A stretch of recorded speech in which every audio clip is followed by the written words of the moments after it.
अब हम बात करते हैं हिंदी की। तो हिंदी में सबसे पहली बात जो है, संज्ञा क्या होती है। संज्ञा उस उस विकारी शब्द को कहा जाता है जिसमें किसी व्यक्ति, वस्तु, स्थान स्थान, भाव या फिर प्राणी के नाम का बोध होता है। या फिर किसका बोध होता है, प्राणी के नाम का बोध होता है, उसे हम कहते हैं संज्ञा। यहाँ पर जैसे लड़का, मोहन, पुस्तक आदि। और दूसरी बात करें तो संज्ञा के जो टाइप होते हैं उनमें पहली आती है व्यक्तिवाचक, भाववाचक और जातिवाचक संज्ञा। व्यक्तिवाचक, भाववाचक, जातिवाचक संज्ञा उसमें आती है। तो सबसे पहली बात, व्यक्तिवाचक संज्ञा क्या होती है। जिस संज्ञा के रूप में किसी विशेष क्या होती है, व्यक्ति, वस्तु, स्थान, प्राणी के नाम का बोध होता है, उसे हम कहते हैं व्यक्तिवाचक संज्ञा। इसमें ध्यान कीजिएगा कि इसमें कौन सा शब्द आ रहा है, विशेष, यानी विशेष व्यक्ति, वस्तु, स्थान, प्राणी या प्राणी के नाम का बोध होता है, उसे कहते हैं व्यक्तिवाचक संज्ञा। और बात करें जातिवाचक संज्ञा की। जातिवाचक संज्ञा में क्या होता है, जातिवाचक संज्ञा में किसी व्यक्ति, वस्तु, स्थान, प्राणी की संपूर्ण जाति का, यानी पूरी जाति का बोध होता है। संपूर्ण जाति का क्या होता है, बोध होता है, पूरी जाति का बोध होता है, उसे हम कहते हैं जातिवाचक संज्ञा। यानी संपूर्ण जाति जिसमें समुदाय भी आता है। और क्या आता है यहाँ पर, समुदाय, कुछ भी प्राणी, वस्तु इत्यादि सम्मिलित होते हैं जातिवाचक संज्ञा में यहाँ पर। और इसके बाद आती है भाववाचक संज्ञा, जिसको हम केवल महसूस करते हैं। भाव को सिर्फ महसूस किया जाता है। भाव को सिर्फ क्या किया जाता है, महसूस किया जाता है। उसमें महसूस कर सकते हैं भाव को हम। जैसे भाववाचक संज्ञा की बात करें, जिस संज्ञा के रूप में गुण, दोष, दशा, अवस्था किसकी, या तो कोई भी, किसी भी व्यक्ति की, वस्तु की, स्थान की, प्राणी की जो भी दशा है, अवस्था है, गुण है, दोष है आदि का बोध होता है, तो उसे हम कहते हैं भाववाचक संज्ञा। गुण, दोष, दशा, अवस्था, इसमें मेन पॉइंट ये है, तो इसे कहते हैं भाववाचक संज्ञा यहाँ पर। और बात करें अब जातिवाचक संज्ञा को भी दो रूपों में बांटा है। जातिवाचक संज्ञा के भी कितने रूप हैं, दो रूप हैं यहाँ पर, दो रूप हैं। उन दो रूपों को देखिएगा। पहला आता है समूहवाचक और द्रव्यवाचक, ये जातिवाचक के रूप हैं। समूहवाचक और द्रव्यवाचक। इस प्रकार हम कह सकते हैं कि संज्ञा जो है यानी संज्ञा जो है उसके जो मेन रूप के आधार पर तो तीन टाइप की होती है। और वैसे बात करें तो पाँच की होती है। सम्मिलित रूप में बात करें तो पाँच की, और वैसे 3 प्रकार की होती हैं यहाँ पर। अब हम बात करें समूहवाचक संज्ञा की।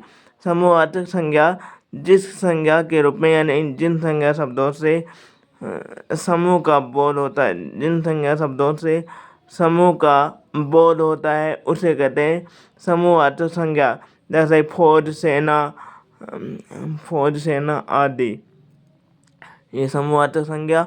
और बात करें द्रव्यवाचक संज्ञा। द्रव्यवाचक संज्ञा में क्या क्या आता है, जैसे कि हम बात करें द्रव्यवाचक संज्ञा में ठोस, द्रव, गैस, धातु, अधातु का बोध होता है। द्रव्यवाचक संज्ञा में किसका बोध होता है, ठोस, द्रव, गैस, धातु, अधातु का बोध होता है, उसे द्रव्यवाचक कहते हैं। जैसे धातु में तो सोना है, और द्रव्य में तेल है और जल है, इत्यादि आते हैं इसके एग्जाम्पल्स में यहाँ पर। और बात करें इन्हीं के आधार पर जो है ना, इन्हीं के आधार पर शब्द और पद दो प्रकार के होते हैं। शब्द क्या होते हैं? शब्द स्वतंत्र रूप में प्रकट होते हैं, उनको तो शब्द कहते हैं। और जो वाक्य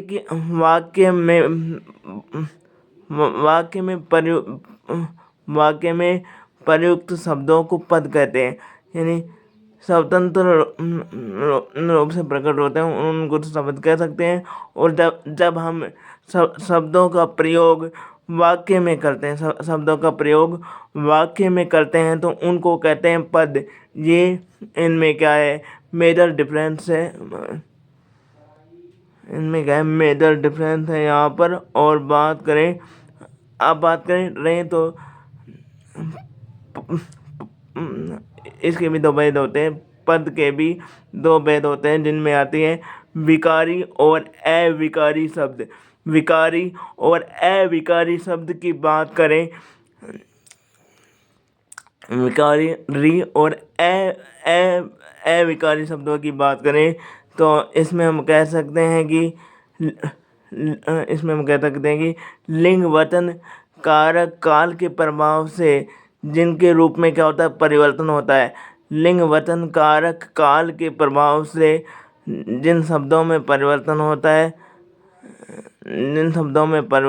है, उन्हें तो क्या कहते हैं? विकारी कहते हैं। जैसे मैं आदि शब्द होते हैं, जैसे मैं, मुझको या इत्यादि शब्द आते हैं विकारी शब्दों में। और बात करें अविकारी शब्दों की, तो अविकारी शब्दों में क्या क्या आता है? अविकारी शब्दों में क्या क्या आता है? अविकारी शब्दों में बात करें तो सबसे पहले जिन शब्दों के रूप में लिंग वचन कारक काल के प्रभाव से परिवर्तन नहीं होता है। देखिए, हमने विकारी शब्दों में तो क्या किया था? परिवर्तन होता है उनमें तो। विकारी में तो परिवर्तन होता है, और जबकि अविकारी शब्दों में क्या होता है? लिंग वचन कारक काल के प्रभाव से परिवर्तन नहीं होता है, इसे कहते हैं अविकारी शब्द यहाँ पर। तो ये था हमारा संज्ञा का टॉपिक। और एक ट्रिक के रूप में भी देखें तो सबसे पहले हमने संज्ञा के टाइप देखे थे। संज्ञा की टाइप में सबसे पहले आती है व्यक्तिवाचक संज्ञा। व्यक्तिवाचक संज्ञा में किसी विशेष शब्द के तौर पर व्यक्ति वस्तु स्थान आता है। और जबकि बात करें जातिवाचक संज्ञा में संपूर्ण जाति का बोध होता है। संपूर्ण जाति का बोध होता है। भाववाचक में हम सिर्फ भाव को न तो दे सकते हैं न छू सकते हैं, सिर्फ उनको महसूस किया जा सकता है। और ये इनमें जो है मेन बिंदु है वहाँ पर विभिन्न प्रकार की किससे बनाया होता है? प्रत्यय से बना होता है। इसके लास्ट में क्या होता है? प्रत्यय होता है भाववाचक संज्ञा में, जिनमें महसूस किया जाता है। समूह का बोध होता है।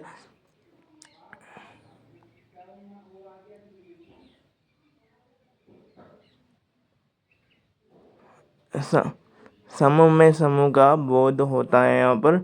और द्रव्य में तो ठोस द्रव गैसीय आते हैं तरल पदार्थ।